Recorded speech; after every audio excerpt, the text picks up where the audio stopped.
யாருடைய மனதை புண்படுத்தி இருந்தாலும் மீண்டும் உங்கள் மூலமாக என்னுடைய வருத்தத்தை தெரிவித்துக் கொள்கின்றேன். சென்னையில் நான் 1.5 ஆண்டுகளுக்கு முன்பு பேசியதற்காக தொடரப்பட்ட வழக்கு, அந்த வழக்கு இப்பொழுது நடைபெற்றுக் கொண்டிருக்கிறது. அதை 28ஆம் தேதி மாண்புமிகு நீதிபதி அவர்கள் ஒத்திவைத்திருக்கிறார்கள். அந்த வழக்கை பொறுத்தவரையில் நான் இந்த நிகழ்ச்சி நடந்தவுடனே முதலிலேயே பத்திரிகை மற்றவர்களிடமெல்லாம் அறிவித்துவிட்டேன். நான் பேசியது தவறாக இருந்தால் அனைவரும் என்னை மன்னித்து விடுமாறு அவரிடம் கேட்டுக்கொண்டிருந்தேன். இந்த வழக்கை தொடர்ந்த சகோதரி அவர்களிடமும் என்னுடைய வருத்தத்தையும் மன்னிப்பையும் கோரியிருந்தேன்.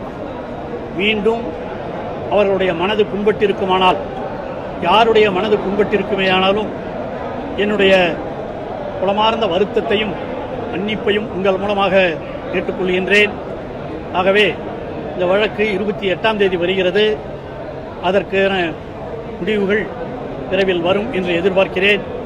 நிச்சயமாக இதுபோல் இனி பேசுவதற்கு வாய்ப்பில்லை. இது யாருடைய மனதை புண்படுத்தி இருந்தாலும் மீண்டும் உங்கள் மூலமாக என்னுடைய வருத்தத்தை தெரிவித்துக் கொள்கின்றேன்.